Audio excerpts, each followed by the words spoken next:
Y'all are embarrassing. Well, I get some more Brooke in here. Who died and made you queen of football? Here's my favorite. Here's my favorite one. You are too stuck up your stupid butt heads. That's her. Troops Smooch in the dog show. Another new episode is coming on tonight.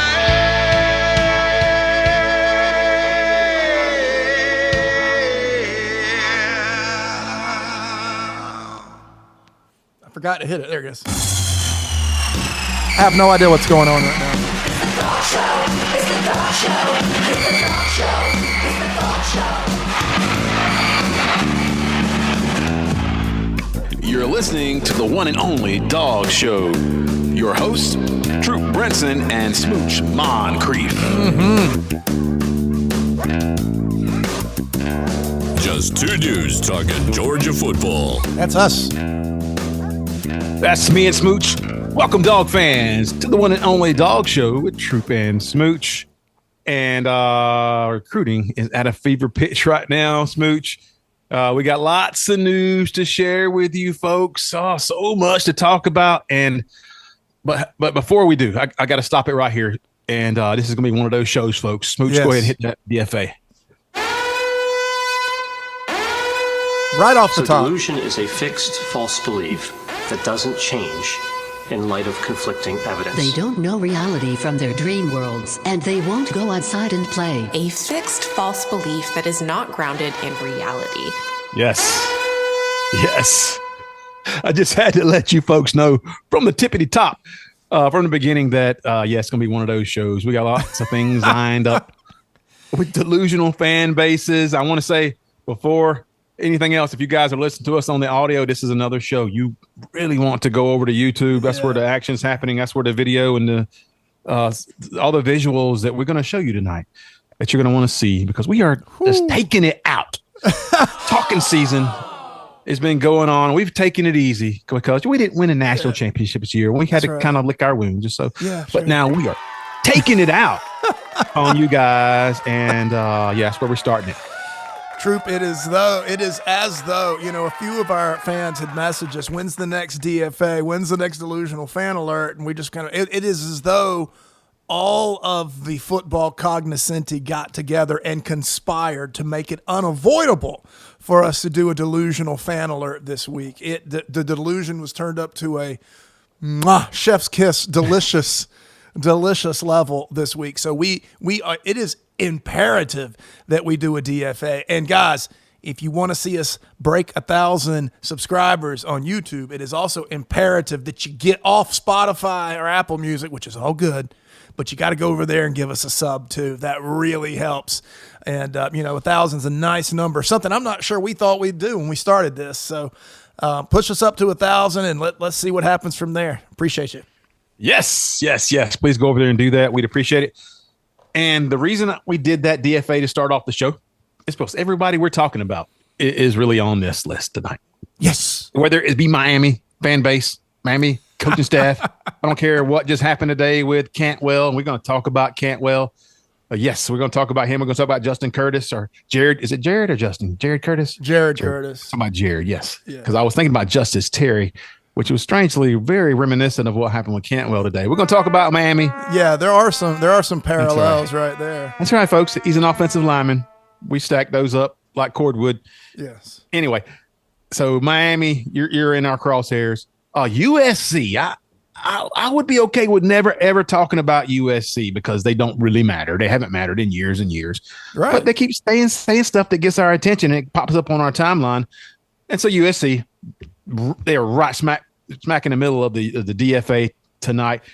And I don't know if it's proximity to Los Angeles. I have no idea what does this to these people, but they have zero memory of past embarrassments. They just jump right back in with both feet and take it on the chin every single. Not really on the chin. You every would year. Think Josh Pate was their coach because they are the West Coast Tennessee.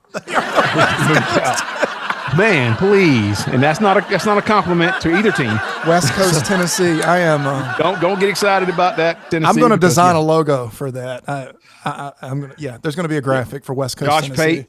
came out with the top 20 and didn't have Georgia in the top 10. We're going to speak about that just a bit because there's the reasoning and logic behind that is ridiculous, but we're going to talk about Josh Pate. We like him. And but maybe engagement farming on that one. We'll talk about it. And then to finish the show off, I think that is, unless something comes up while we're talking. Tennessee did find out some bad news from the NFL this past week. Is one of the receivers who transferred from Oregon to Tennessee was in his interviews was having some issue describing why the routes at Tennessee were middle schoolish. And he had to go back to his routes that he had in Oregon to convince NFL people that he was a real wide receiver and capable of running in a pro-style offense. And so we're going to talk about that. I just spilled it all right there, but that's what it is. So the DFA, all you folks are going to be on it, and we're going to have a lot of fun today. It is mid-May, and I don't know. I've been waiting for this kind of a week to happen, but here we are, Smooch. Here we are. We've been talking about how talking season had not ramped up as quickly this year as it has in other years. Well, it has been, though it hasn't happened as quickly, it has happened suddenly now, and we are dead in the middle of it. Between, Tennessee is always good for delusion. Florida remained relatively quiet this week, but as if to say, we'll fill the gap left by the Florida team, here comes Miami right in to just absolute insanity. Winning a recruiting battle against Oregon and Georgia is as close as they've come to a national championship in decades. So they are really, really excited. Yeah, I mean, you Miami fans can go ahead and count this right now as being the lead on the dog show, as being the most popular, most famous you'll be all season. This is it. This is the height of your fame. Yep. This is it. Just take a minute, pause the show, puff your chest out and enjoy it, because this is it right now. And so we did have an announcement a couple of hours ago where Cantwell, JC, number one, they're ranking him number one recruit in America. He's an offensive lineman. He's a tackle. Tackles are very, very – if Georgia had two great tackles last year, they still scoring. Tackles really hurt Georgia last year. And so he made a decision. It felt like everything was trending to Georgia until yesterday. Yesterday was Monday.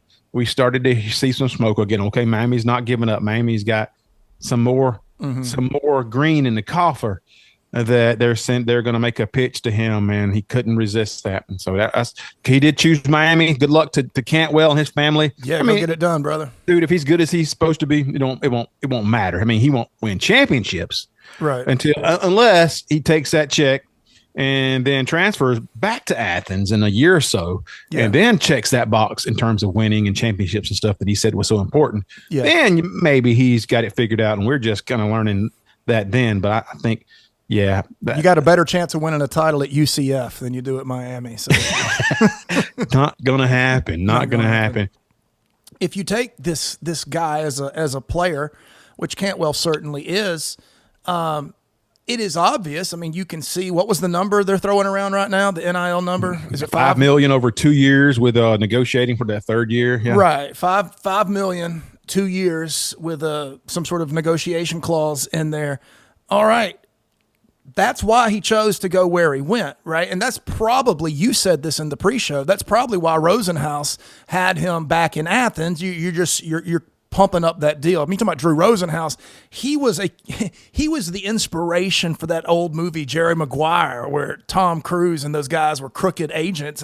Drew Rosenhaus was one of the case studies for that movie. So he knows how to run up the price. So he runs up the price. But my point is a guy that will go and forego coaching staffs like at Oregon and a coaching staff like in Athens to go down to that circus in Miami for a bag. I wish him the best. I hope he goes there and is an All-American and gets drafted in the first round.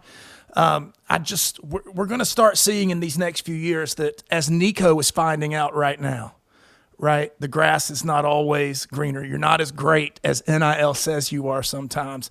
And this deal to me looks a lot like the Nico deal that brought him to Tennessee, and then all that glitters was not gold and it fell apart. Because we know even when they're winning, even when they have a winning season in the ACC, they don't fill up their stadium. It's not the kind of atmosphere during game day that you're going to find at a lot of big time schools. It's just not. And even though in Athens, as a Georgia Bulldog, we know that line of scrimmage, defense and offensive line of scrimmage, we know that's really where you win ball games. That's still not the place that you pay that kind of money for. It's just well not. said. It's just not. If you spend $5 million, 2.5, whatever they offered up front to him, that's great. And Georgia made, from all we've heard, Georgia made a very comparable offer early on. And then Monday, the reason that the smoke was trending towards Miami was because they didn't stop. That was not, they didn't give up. That wasn't over. They had some more to offer, and good luck to them for that. But I agree with what you said, Smooch. And I try to wrap my brain around it because Georgia wins championships. Georgia wins, even in an off year, wins SEC championships. They are the preeminent program in college football. Nobody's even debating that. Nope. Even after the Big Ten won the last 2 championships in Michigan and Ohio State, nobody is really debating that Georgia is still the preeminent program right now in the college football. They just do it differently and just put 13 more people into the NFL or drafted 17 overall. And so nobody's debating that. And so with that kind of money, I think give Rosenhaus credit because Cantwell was scheduled to make a commitment at the end of April. And then he changed that. He said, I'm going to Athens. I'm going to go to Athens that last weekend, and I'm going to meet on Tuesday after that. So he spent the whole weekend there, had his family there. I really feel that was a ploy. I think Rosenhaus said, go to Athens and turn the pressure on to make it seem like that's, because he had a great time. I'm sure he loves Georgia. And what that did, it got him an extra pot of money. And what it did for the Rosenhaus's firm, whatever you want to call it.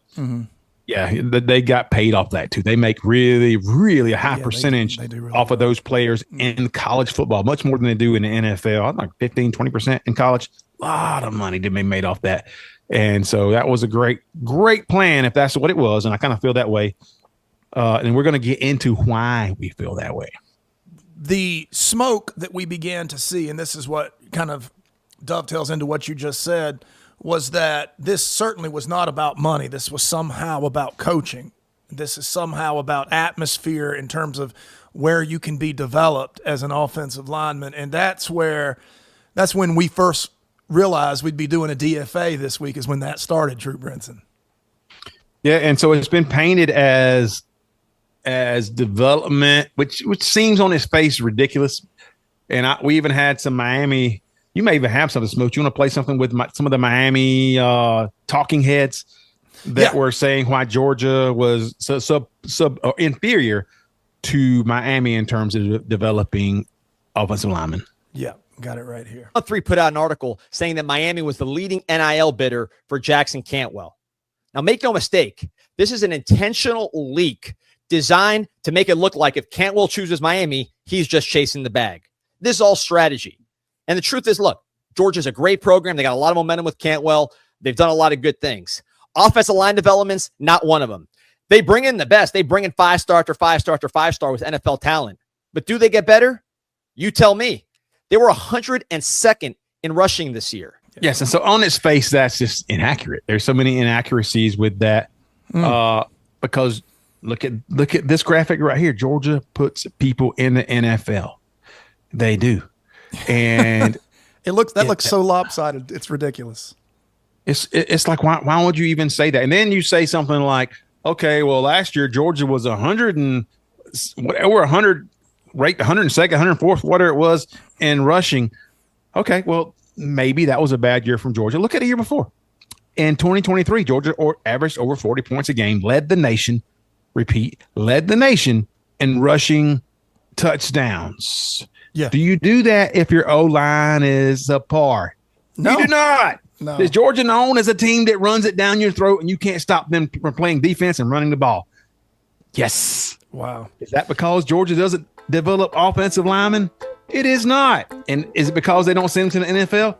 It is not. So both of those things are ridiculous. It is. On their face. 100%. Troop, if you look at this, the math's very simple. 16 offensive linemen drafted in the last 8 seasons. I went back 8 seasons. All right. 16, that's easy math. That's 2 a year on average. Georgia is not putting in the NFL, having drafted Troop Brinson. They've put 26 in the NFL. All right. But they've had drafted 16 over these last 8 years. In that same span, okay, Miami has put 1. I know they'll claim 2 and even 3 depending on what you look at. But no, if you go back 8 seasons, they put Jalen Rivers. He was a former 4-star who ended up becoming a 5th-round draft pick. And then they will also try and take credit for Matt Lee, who squeaked into the 7th round. But Matt Lee did all his dirty work at UCF. He transferred late to Miami. But that's it. You have those 2 versus 16. Listen to these starters in the NFL, Troop. All these guys have started games. Andrew Thomas, Isaiah Wynn, Isaiah Wilson, Broderick Jones, Amarius Mims, Tate Ratledge, Dylan hasn't yet, Ben Cleveland, Solomon Kinley, Cedric Van Pran, let's see, I can't read my own writing, Jamari Sawyer, and I'm sure I left. Oh, Justin Schaefer started 1 for the Falcons. The idea that you go to Georgia, you're a high-rated 4-star, and you get better, you go to the NFL. You can look. I looked on both teams. Georgia, does have 4-star players that have come to Georgia and never done anything at the next level. But so does Miami in that same amount of time. Miami has brought in 2 5-stars and 8 4-stars, 17 3-stars. That is 27 recruits, Troop Brinson, that Miami has brought it in. They've had 1 that was developed there and then drafted, Troop. Yeah. And so, and I put this out on Twitter that they wanted to make it against Mirabel against Stacey Searles. They had Stacey Searles in Miami. He didn't do a good job at what they say. And I was like, okay, well, those 2 programs are in different spots. This is more of Georgia against Miami. This is not Searles against Mirabel. No. Because Georgia, no matter who Georgia has as the O-line coach, guess what happens? Georgia runs the ball. Georgia blocks for their quarterbacks, and Georgia puts guys into the NFL. Yeah. Is that what matters? Are those the 3 things that matters? I think it does. And I looked at some of the names that Mirabel had. Okay. And so he had Magua, what'd you say? The 9th prospect, near the top of the draft, Okalola. I don't know. He was at Oregon and at Miami. And then they have a Sumataya who played 1 game at Oregon and then transferred to BYU. So you can't even count him. Right. Just a few more players. So I just believe it's more about program versus program when you look at that. I will say, thinking more about what happened because the reason we're even talking about Miami, because we don't care about Miami. We can lump them right in with Florida State a couple years ago and we beat the brakes off them. Mm-hmm. You don't matter in the SEC. You don't. Right. And so Rusty Manziel from On 3 at Dogs HQ says that we'll put this up there for you folks. Yeah. Miami went all in for this offensive tackle. Georgia and Oregon both had a limit, and they both got to that. They got to the limit. I think Miami chose to go over and beyond, and that is their choice. They will have a lot into this young man. I think invested is what should be there. Invested into this yes. The Georgia wanted him, but they will move on quickly to the next target. That's just the way it goes. Georgia moves on. And I think Rusty touches on something there that all of the other guys like Rusty that we're speaking to are telling us, is that there was we got to have this guy. Georgia we really want to have this guy, but we'll just go to the next one if we don't get him. There was more of a sense of, is desperation the right word? But an urgency with Miami, and when a shark like Drew Rosenhaus smells that, man, he is going to fill the coffers, and that's what he did. Yeah, they just couldn't lose this guy. They had to have him. Apparently, they circled him. This is what we need, and whether it works that way, maybe they won't win championships with him. They won't. Mm-hmm. They're not. They like we told Tennessee fans over and over and over. There you go. You can't skip steps. You can't just because you get one player and one star player think that's going to make the difference. It doesn't if you're not loaded and locked and loaded and terms of your roster, and they aren't. They show that when when things really matter. The Tennessee parallels are noticeable here. Tennessee is always a harbinger. If we mention Tennessee about your team, not good. Rocky Top landscaping and lawn care. So, and we even called it. It felt like as a fan because Cantwell, we didn't feel good about him for months, and then he changed his timeline, and then was going to come to Georgia on his last visit, and then all the smoke went to Georgia. Mm-hmm. Everybody was saying he's a dog, and based on lots of stuff they were hearing, and I think they wanted that to get out there. But it felt like as a fan, almost like a Justice Terry thing where you had this guy locked up in the last minute. Yeah. And team swooped in and paid more money than you were willing to pay. And Justice Terry went to Texas, of course, and they were willing to pay a lot of money to upgrade that defensive line. Mm-hmm. And so good luck. I really say good luck to Miami. I don't really mean good luck to Miami, but good luck to Cantwell because, I think if he's good as he's supposed to be, it won't matter. Miami could lose 5 games a year for the next 3 years, and he'll still go to the NFL. Yeah, he's that good. He's a plus athlete, guys. The thing that makes his arms look short, by the way, Troop, his arms aren't short for a guard; they're short for a tackle. But the problem is he's almost 6'9". Did you see him up against Jared Curtis? Yeah, 6'4"? Yeah, I've got that picture. Yeah, that's the whole thing. If you're looking at offensive linemen, you got a guy that's 6'9" and his arms aren't long. It does look short. They're really not that short. I mean, he's probably going to be a guard at the NFL level, but very similar to the way, was it Sawyer? Yes. Very similar type of thing. He could absolutely dominate at both levels, just 2 different positions. He's got the tools. He's got the tools. He's got the tools, but it depends on how you're built. We'll see how he's built. Coming from Missouri, by the way. And we'll find out how he's built and these players that matter so much more. It's interesting, Troop, that I never had my hopes up for Jared Curtis. And he's in the fold. And not only is he in the fold, I don't think he's going leading the way. And I don't think he's going anywhere. He's recruiting. He came to Athens just to hang out with Cantwell this weekend. Yep, only reason. He did. His mother sent Cantwell a tweet. Did you see that? Saw it. Will you please come block for my boy? Yeah.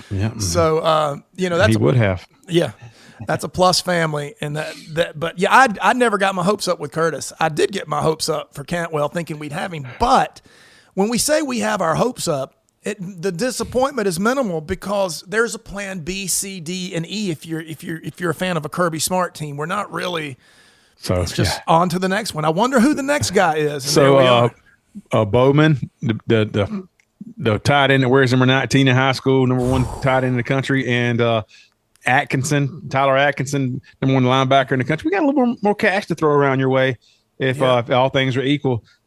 So just know that with Georgia, the resources are never unlimited, and if you miss out on one guy, then that flows in a different direction. And so here we go. We'll I think more than anything, as I close this segment out, Smooches, I didn't think having Cantwell was indispensable. I didn't think we had to have him. Mm-hmm. It just feels good to put 5 stars on your team so we can talk on social media and say, okay, it's just like a bragging rights kind of a thing. Mm-hmm. I don't think it'll hurt Georgia. I really don't. No. It's nice to have, and the 5 stars are always nice to have when it comes to arguments. So, I want to ask you to do this one more time, Switch, because this is this is a big spot. And I agree. Hit that DFA.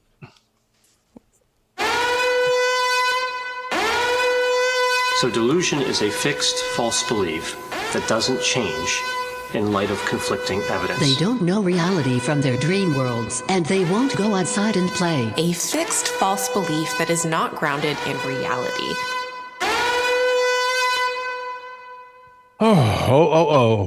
The West Coast Tennessee. We've been talking about these guys for 3 years when they couldn't beat Utah. When they couldn't beat Utah.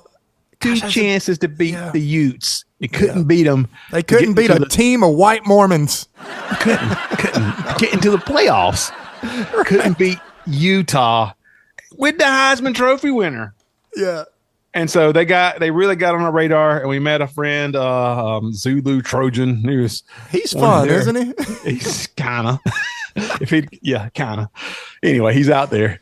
But I love what he told you this week. That he said, we don't really care about what makes you laugh or whatever, what gives what jokes you think you have, and he doesn't understand. You are our entertainment. It's not as though we make a joke about you. You are that very entertainment. You're the source of our joy. We do it every year, and we watch these guys do what we did when we were like also rans, and we get all excited in April and May and talk about this and that and what people are talking about us and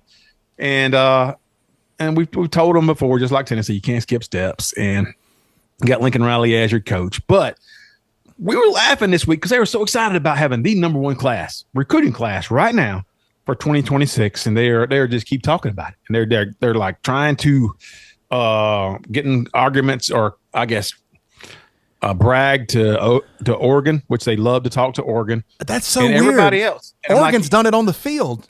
Like, you guys lose 5 games every year. Right. How about stop doing that, and we'll stop laughing at you. Yeah. You develop your players, whoever they are, number 1, number 3, number 5, or number 15, number 18, which is what they really are, barely in the top 20. Yeah, and then we'll outside top 20. Yeah, we'll stop laughing at you when you stop turning mediocre recruiting classes into 5 losses a year. It's right now. Let's put the facts out there. As USC does have the number 1 recruiting class in the country, they also have by far the most commitments of any team in the country. 27 commitments at the time we're recording this. I think the next highest team is like 15, 16 in the country. So if you follow recruiting, you kind of know that unless you're a quarterback, a lot of these high level players don't commit early. They just don't. Yeah.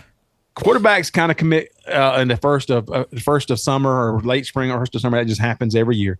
But in terms of otherwise, that doesn't happen. So you might load up on some mediocre or 3 or 4 star players and boost your rankings. But that's the reason why we are ridiculing you, USC. Yeah, it's just it's this rush to cling to something that they seem to have.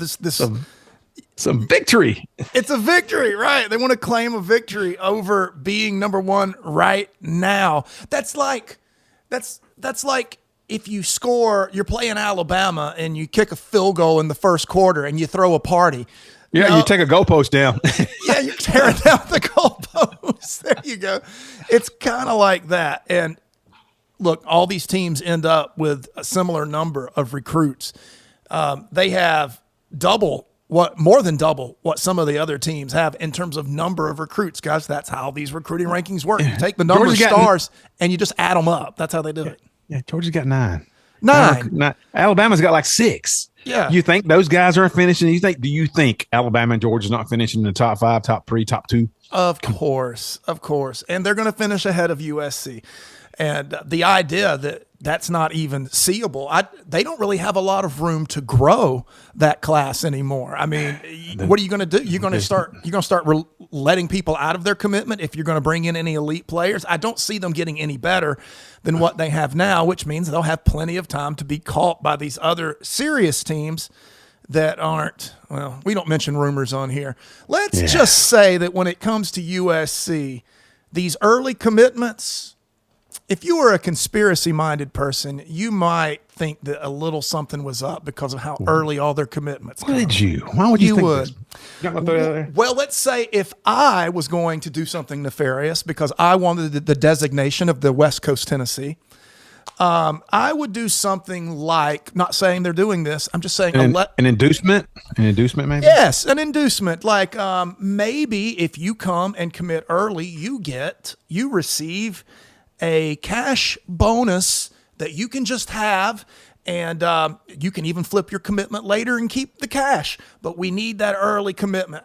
I'm just saying if I did something like that, it would explain the results that USC seems to get, not just this year, but last year as well. In which case, last year, the recruiting class was ripped to shreds by Georgia in part after these commitments, and they're going to see similar things happen this year.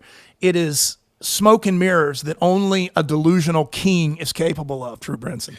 So Zulu keeps saying, because they are the number 1 class, because people keep saying it's early. And people say it's only April, it's only May. And his post, I bookmarked it. It's only him and Arrogant Nation They keep saying stuff like this. It's only April. It's only March. It's only April. It's only June. Are they the same person? What do you think? I don't know, but maybe. They keep saying that as if, because that's the argument. The people who have been around and done this and won, and we know that early on, the numbers don't matter. And even less so now. Even less so in this NIL era, where all you got to do is throw a big bag of cash at somebody in November or December, and boom. They're coming. So don't get too excited about that. I will say that they did this last year too. They finished 15th in recruiting. They did. And so if you are stacking up, if you're like, okay, this is our year, we're poised to make a big, huge move. We got all these players, and we're our coaching staff, and blah blah blah. They finished 18th the year before. Wow. 15th and 18th in recruiting. That is not the blue chip ratio you want it to be. And then I looked at what their average was. Yeah. So it really matters. If you got a bunch of recruits, it matters what the average ranking or rating per recruit is. That tells you the quality of recruit that you have coming in this next year. And so they are ninth, which is still decent, better than they were. Ninth, not one, ninth. Their ranking right now, our rating per recruit is, let me see, I got it right here, 90.37. 90.37. That puts them behind the people they'd like to talk about. Oregon 91.8. Georgia 90.55. Georgia got some 5 stars still coming to Georgia. Yeah, they still got people coming in. And behind everybody, behind LSU, behind Iowa State, behind Notre Dame. Notre Dame's kind of a similar team. They got a lot of early recruits, and they don't typically stack up that well with some of the big. Notre Dame's got something going with a really hot shot coach, though. You know, they've actually got some momentum. Lincoln Riley's a one-trick pony. Yeah, and that's just the history in that. Even with a Heisman Trophy winning quarterback, and they don't have that this year. Maeva, is that his name? Yeah. And they maybe have a couple good wide receivers. I don't know. But it's still USC, and they're not even getting a lot of pub. Even Josh Pate, who we're going to talk about in a moment, doesn't have them even in the top 20. They didn't make the top 20. And USC is one of those teams where, kind of like Notre Dame, you want to throw them in there because it gets their fans excited. If you want engagement, you want to throw them in there. But no, USC, not a quality roster. They are the Tennessee team from 3 years ago, who could not be convinced that you don't arrive and announce that Coach Henney is a difference maker. He wasn't last year, and we laughed at that before the season. Yeah, we laughed at that during the season, even though they played a little bit better defense. It wasn't because of one coach. Let me ask you something. Cross pass with Aaron Donald. Yeah, on these recruiting rankings, give me the top recruiting rankings from last year. Do you have that in front of you? Like where everybody? So Georgia was 1 or 2 last year. Georgia was number 2. I can hit that for you. So quick. I want to prove something right here that USC fans need to know, and it is this: these elite teams, Troop, that have these elite recruiting classes, they tend to finish in the same area as to where their recruiting class ranks. So what do you have for last year? Yes, it makes sense. Texas was number 1. There you go. And they were just ahead of the Georgia Bulldogs. Number 2, Alabama was number 3. All the really close rankings to Oregon, number 4, which is the kind of that rivalry USC wants to argue with Oregon. Oregon's got a better roster. Finished number 4 last year. You guys finished 15th. Ohio State. These are the usual suspects, Smooch. Yeah. Michigan, Texas A&M, Auburn, LSU. Yeah, those are the usual suspects. The guys who recruit well to die. Guys that finish in the top 5. And here's where they finished: Ohio State, Notre Dame, Oregon, Texas, Penn State, Georgia, Arizona State. Boys, that's where they finished, right? Where did USC finish? 29th, I believe. They're not. If you have a list of the top 25, USC's not on it. I think it's 29th or 30th is where they ended up falling. You see what I'm saying? This rate of recruits as to success on the field, they're not seeing it. So look at the year before, 2024. Georgia number 1 recruiting. Alabama again number 2. Oregon again number 3. Ohio State number 4. So you get back. That's where these guys, that stuff matters. So that blue chip ratio really matters. Yes. And Georgia is killing it. The blue chip ratio is through the roof. One of maybe the top team right now. I could even look at what the recruiting rankings what the blue chip ratio for USC is right now, and it's not that great. Their blue chip ratio is only 61%. I think statistics show you that you need over 70, 75% to have an opportunity to compete. Let's look at Ohio State. What is their blue chip ratio? Yeah. Because they are, let me see, 85%. 85% Smooch. Wow. Let's look at Oregon, because they always compare themselves to Oregon. Right now, the blue chip ratio, and this is just in the recruiting class, 75%, not 61, 75%. Let's look at Georgia. You guys want to know about Georgia? I think you do. Georgia's blue chip ratio right now with this class, and this class is not done yet. No, they're not. 78%. So if you're anywhere near 80%, and then you have a chance to win a championship, if that happens, stack that year after year. And that's what it takes. You can say what you want. Development matters. Coaching matters. Money matters. But, man, the Jimmies and the Joes are undefeated. And, USC, buddy, you're not. 8-5 and 7-6. That's their last 2 seasons. 8-5, 7-6. And I think it would be a solid year for Lincoln Riley to pull out 8 wins this year. I would tip my hat and say that might be the best coaching job he's done. But I'm looking more for 500 this year for USC. Yeah, and I even had some stuff that USC had some stuff on social media that kind of got my attention, and it was I have a good time reading things, and sometimes you get pushed in certain areas. And I'll read this right here for you, folks. This was a USC. This might have been one of their moderators. Okay. On their On3 page, he's like, USC has shifted back to the Pete Carroll area. Strategy of fencing off California. Focusing heavily on in-state. And last season, Trojans got off to a quick start, but in recruiting, but that vibe had an expiration date. We're telling you, it has an expiration date. To the big boys step up. So does this one. This year's USC staff, he says, is not talking the talk, not just talking the talk. They're backing up with the number 1 class, and they're continuing to warn competitors. They're warning competitors, Smooch, that the Trojans are here to stay. Don't wait for the decommitments to come. In fact, the opposite is happening. We saw last year with Elijah Griffin and Justice Terry that they were so excited about. And right now, so here's the name you need to focus on. It may work, it may not. Elijah Griffin is another edge player. I think he is defensive lineman edge player that they got a commitment from that Georgia's still recruiting. Oh yeah, and they were so excited about, but that they would lead you to believe that this year, different. This year's different. What's crazy about that is they're acting like this coaching staff has unearthed an approach and a secret to recruiting that has never been heard of before. Here it is, troop. Recruit heavily in your home state. Now, that has never occurred to Kirby Smart to maybe go to Metro Atlanta to check out some football players. Never occurred to Nick Saban to check out Alabama.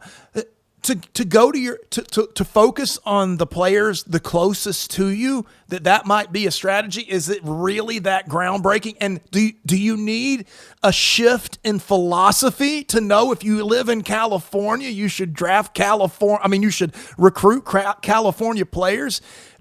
If you require a philosophy shift and an approach shift to get to that, what the heck have you been doing? That's my question. So one of the other posts they put on there was like that they have now identified that culture matters.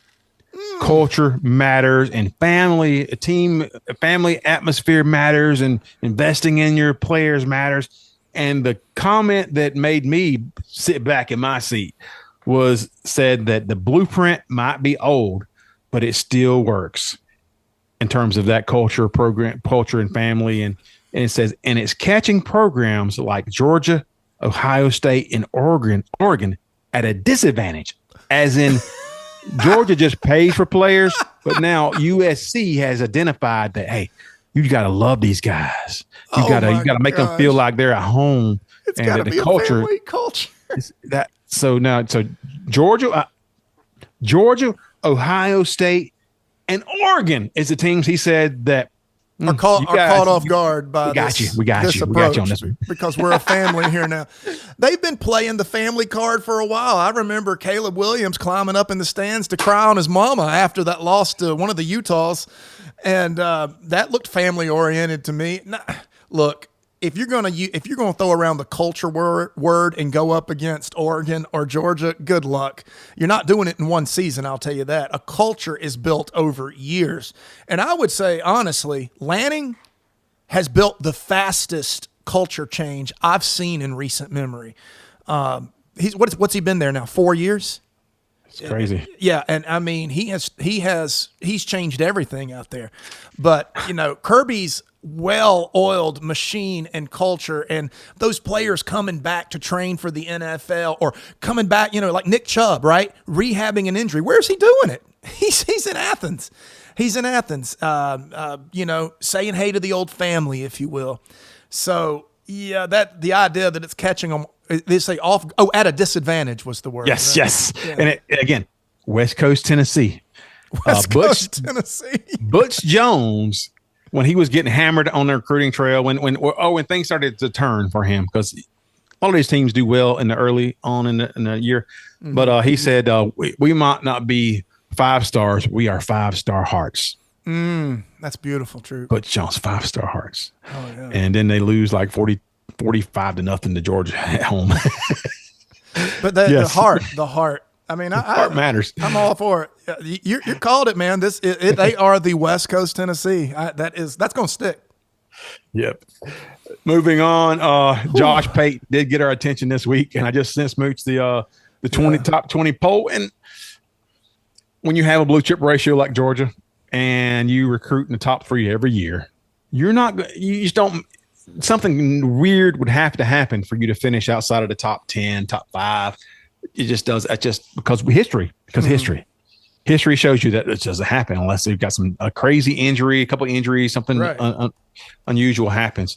And Georgia's not that team. Well, Josh Pate has his 2025 post-spring rankings. I don't know why people say, well, it's just post-spring. Okay. It's what he thinks where the teams are. Yeah. And it may be engagement farming where he wants you guys. And if I was going to do this, I'd pick a team that had a big fan base and say, hey, I'm going to put you guys at 17. He knew what team to slap in the face, and it's working. We're talking about him right now on our show. Yeah. I like Josh Pate usually, and it's working. Good job, Pate.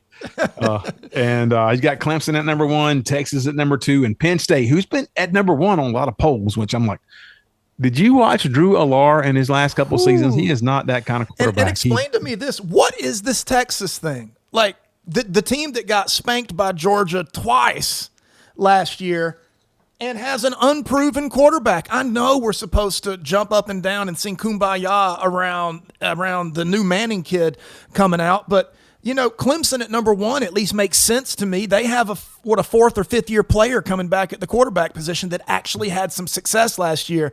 After they played Georgia, he had a great year. And so I get it. Klubnik is the best returning quarterback that I can think of, unless, a Gunner or a Carson show up in a different way this year. But the Texas at 2, it makes zero sense to me, because the one thing they've proven is they cannot beat the Georgia Bulldogs, who are ranked 9 behind them. Well, some of the arguments he had was that, this team, it's projection. This team is a blue chip ratio. That's, they got these players. I'm like, you also have, let's see, Florida and Oklahoma at 9 and 10 and Georgia at 11. Do you think that the blue chip ratio is anywhere near the same as those teams? No, it doesn't. Mm-hmm. But the thing with Texas is that it's the Manning factor. Yeah. It's the Manning factor. Yeah. People want to be on board with that. People were saying, well, now Texas is a new standard in the SEC. You realize that they just lost twice to Georgia, Georgia having one of the worst seasons in the past 5 years. Yeah. And they lost twice to Georgia. And Georgia on a bad year. Neither game was at Sanford Stadium. Right. They got beat the worst in their own stadium when Georgia came out and dominated. Mm-hmm. It was 23-0 and the game was over. Yeah. Texas tried to make a run, but that game was done. And it's the Manning factor, and they thinking that. I say this, okay. So what did Quinn Ewers get drafted? It was like 5th, 6th round. Yeah, 6th or 7th round. And and Manning could not unseat him in a season where they thought that was their year last year. Mm-hmm. And Georgia beat him twice, and we barely saw Manning at all. When he came in, he was getting chased down the sack. And so he couldn't outrun Jalen Walker. We know that. My laptop lights just died, so a little in the dark. If we won't change anything, but yeah, it's the Manning factor. And if he was that good, he would not have to wait till his 3rd year on campus to prove it. It's just, when does that happen? He may be a good quarterback this year, but he is not the guy. Mm-hmm. I don't think he is. That's going to propel Texas to unparalleled heights to be the lead dog in the SEC. And they got to come to Athens this year. That is not a good recipe for them. And don't they play Ohio? They play Ohio State first game of the season, I believe. Is it? Yeah, I believe that's right. Yeah. I like it. So yeah, I guess looking at this top, and we just showed it to you. You can take a look at it. Yeah, I said USC's not in there. I was laughing at that because of our earlier talks.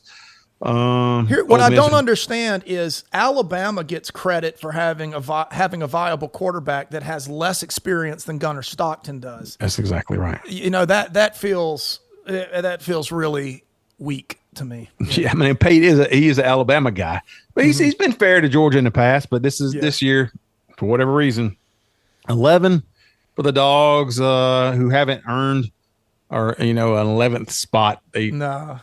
And South Carolina would kick the living dog mess out of Oklahoma, by the way. The fact that they've got Oklahoma eight spots ahead is silly. And I'm never a believer in Penn State. I think you're going to win the games they should win. They're going to lose the games that are questionable because they are Penn State, and that's what their roster says. And their quarterback situation and offense always that's what happens. You just don't have the firepower. They don't have it.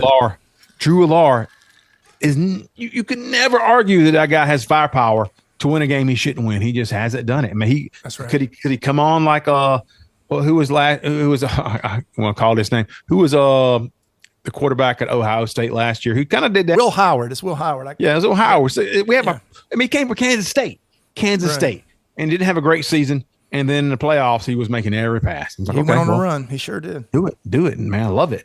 But I don't. And Drew Allar have to do the same thing, and he's never shown he can do that. I mean, you throw 175 yards a game, and so I will.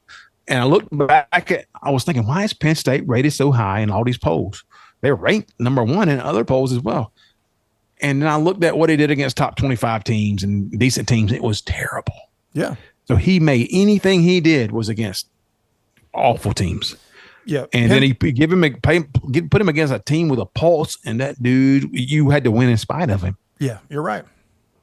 Completely agree. I think Penn State is probably the biggest joke on the list, maybe more so than Georgia being 11. Penn State being top 20 to me is kind of interesting. I mean, they got Clemson number one, like you said, number one Clemson because of Klubnik. Yeah. And supposedly a good defense. I don't know. I don't think Clemson's we'll have a lot more time to talk about our rankings when we go through all this, but Clemson's just it's a team that in the ACC that is not special. They're not special. They got a quarterback that could be special because of his experience.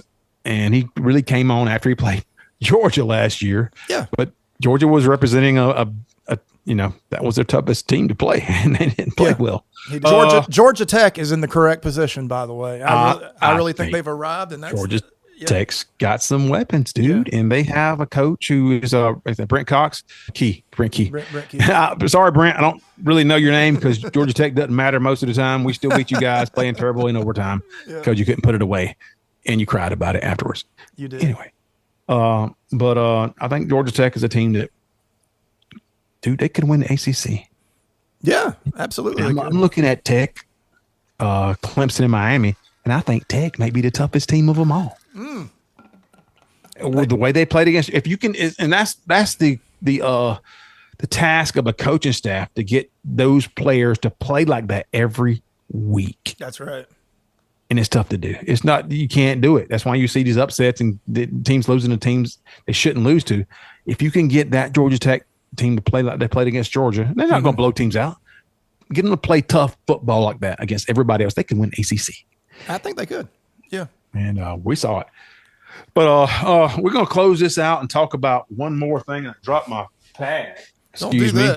Don't drop your, yeah. And the last thing we want to talk about is, of course, Tennessee. We are talking about the Delusional Fan Alert. So hit it again. One more time, Smooch. I got you right here. So delusion is a fixed false belief that doesn't change in light of conflicting evidence. They don't know reality from their dream worlds, and they won't go outside and play. A fixed false belief that is not grounded in reality. Tennessee. They are forever on the DFA. Man, I hate Tennessee because, first of all, it's Tennessee. And even after losing Nico. Now, we circled that game like 3 weeks ago. We talked about it on the podcast. Mm-hmm. Tennessee, that first game, real test of the season is going to be in Neyland. And you're going to have Nico, his third year on, and that's their best shot to beat Georgia. They may be ready. Georgia could lose that game, and I would understand it. Yeah, I would understand that. And then they lose Nico, and they got what's this guy's name? Does it even matter? But looking at Tennessee and that offense, and Smooch has been a proponent, or what'd you call the opposite of proponent? Detractor in the Tennessee offense. And Josh Heupel's gimmick offense for years, and letting you guys know that I don't care how many points you score against North Dakota or excuse me, North Illinois Southeast State. It doesn't matter if you score 50 points against them, 70 points against them. They score 70 against nobodies, and they fall apart against quality defenses. And so they had a player this past year who was we talked about when he came into Tennessee in the transfer portal, Dante Thornton. Yes. And he came from Oregon. He was a good receiver at Oregon. Yeah. And under a pro-style type offense, Dan Lanning and those guys, so they do it the right way. He came to Tennessee, and they said, okay, we got this guy coming in. And he had a decent season. But now when he goes on to the NFL and he starts interviewing and trying to promote himself as a receiver and what he can do, and what they end up telling him is that we had to kind of like close our eyes at what you did with Tennessee, because those routes that you were running is not professional. Schoolyard ball. I mean, it's schoolyard ball. You didn't get, and this is what they said. You did not get to show your abilities for Tennessee because of what they asked you to do, and it's not what we need to do. Right. Oregon, they had to go back to when he played at Oregon to look at him running route trees. Smooch. Wow. Yeah, that's not basic offense. Yeah, I remember when Tennessee first had that taste of success with Hooker and Hyatt and Tillman, and they were talking about Hyatt. Tennessee fans were convinced Hyatt was going in the first round of the draft. He went, fourth round, I believe, and, hasn't really done anything in the NFL because they're not NFL prepared. They don't know how to block like an NFL player blocks. They don't have a route tree at all. As a matter of fact, they have a bizarre algorithm for how they decide the next play that has to do with where you get up or where you are when the whistle blows as to what you do next. There's nothing pro style about it and nothing transferable to an elite level, and it's hurting these players coming out now. And Dante Thornton, probably because he wasn't recruited by Tennessee originally, he felt more comfortable to say it. Listen, I wasted a year of my career and probably cost myself some money. You can read his statement. That's exactly what he's saying. Yeah, and so I'm trying to get my light going. My light is off, dude. I'm like, my face is not gonna work out for you. Yeah, that's all right. But so that's right. I was really, I think, giving some credence to what we said about that offense. And if you really, and it's twofold. It's really twofold. In terms of winning games in the SEC that matter, and also in terms of being developed and being an NFL player. Because if you succeed in this offense on the college level, they don't give you credit for it because they know what this offense is. Mm-hmm. And we've been telling you guys, and Tennessee fans, we've been telling you guys that this is a game offense. It doesn't translate to the next level. It doesn't even translate to the highest level of college football. Right. Evidence would tell you that it doesn't. Yep. Because you don't win those games. You don't take the next step. You don't win the games that are against teams that can defend that. Rarely. I mean, rarely. And then when you guys go on to the next level, you got people questioning, like, well, we can't really even look at this tape. This tape is worthless. We've never seen you run a route. It's from Tennessee. It's worthless. Yeah. Let's look at what you did at Oregon. And you look good, and you had some good stuff in Oregon, but the stuff you did at Tennessee. So the delusion in that is from what we have all the time. The reason we talked about Tennessee and indirectly so much is that those guys make us that they're the entertainment in terms of what we and football knowers, how we establish winning football. And how we look at Tennessee as guys who just talk football. They talk it. They run gimmick offenses. They try to have an edge, and it just doesn't translate on any level. I think the worst thing that could have happened to Tennessee is when they beat Alabama a few years ago and got that #1 ranking, because it was like, okay, we got to get together and figure out this offense. And now people are shutting it down, and you're seeing it. It was this night. Man, our team competed 60 minutes. Like, these fans phenomenal. What an environment, man. And we were all on the hype train, and it was going to come crashing down after 4 days at the #1 spot for Tennessee. They had no idea what was coming, and then a loss to South Carolina. And then it's been nothing but a slow decline from there. And I expected, I can't remember if I said this on the show or not, I expect Heupel at the end of this season to be on the hot seat when the season ends this year. Probably. Mm-hmm. It'll be mentioned, but then he'll be able to say, well, we lost our starting quarterback. Oh, yeah, he's going to be able to say it. But I don't know if they have a guy right now.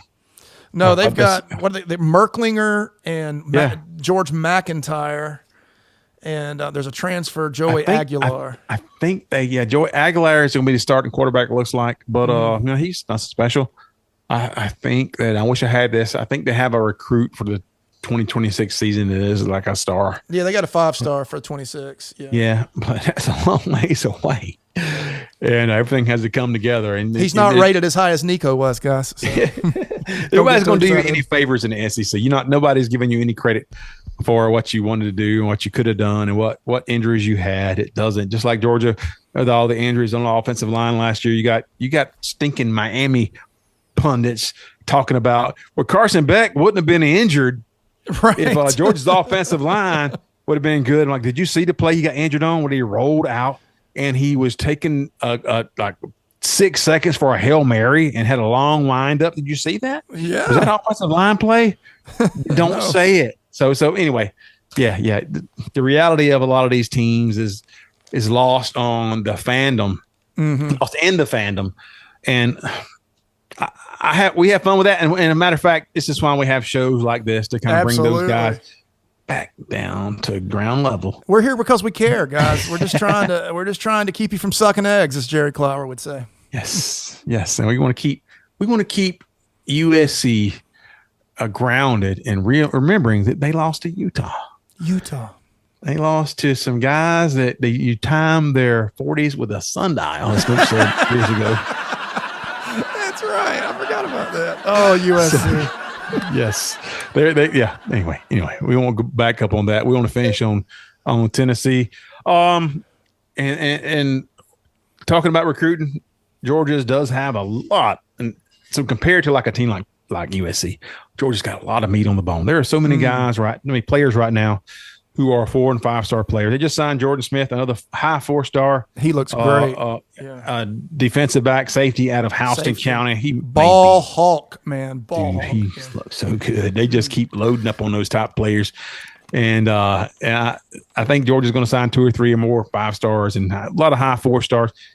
And whatever Kirby Smart and his staff identifies as what they need, and with this roster and where their deficits are, I feel very confident because they've done it every year. None of that stuff is like projection and where Georgia is and how Georgia attacks recruiting. Georgia does it every year. Georgia finds a way. And I do feel like in this past cycle, in the past maybe 6 months, Georgia has said, okay, dude, we are going to focus on offense. We got to kind of upgrade our offense. And Georgia's kind of putting the money in that area in terms of transfer portal and then recruiting offense as well. You can expect to see that trend towards more offensive team, but that's not an expensive defense. Georgia's just spending more money because that's where college football is right now. You got to spend the money, and Georgia's committed to do that, and on par of everybody else. Now, like a team like Miami, who is missing some key components of a program, they're gonna go way overboard and spend on an offensive tackle. Yep. At the expense of something that they don't have an answer for. Well, they're going to have big holes in their roster. Because winning a recruitment battle in a public forum is just as important as winning a game to them. They equate the two. Georgia would never put winning a public recruiting battle ahead of the better of the team, which Miami has done that with this because there's only so much money to go around. Yep. So keep that in mind. We're going to be back next week and talk about any more fallout from the recruiting, I guess, wars. It feels like wars right now. Yeah. But it's been an interesting week. I've had a lot of fun last week with Jerry Curtis and Cantwell this week, and there's going to be more to come. I do appreciate all you folks. Please give us a 5-star like and subscribe. Push us over. There's not many teams in podcasts like us, and we appreciate you guys letting us know that and everything over the past 2 or 3 years. So, yeah, man. Anything else, Smooch? That's it for me, man. Great day, great show. All right. For Smooch Moncrief, this is Troop Brinson saying so long. We'll see you soon. The last time Tennessee has been this mad, it was when they moved the Sudafed behind the counter. Bam. This is the Dog Show with Troop and Smooch. It's the dog show.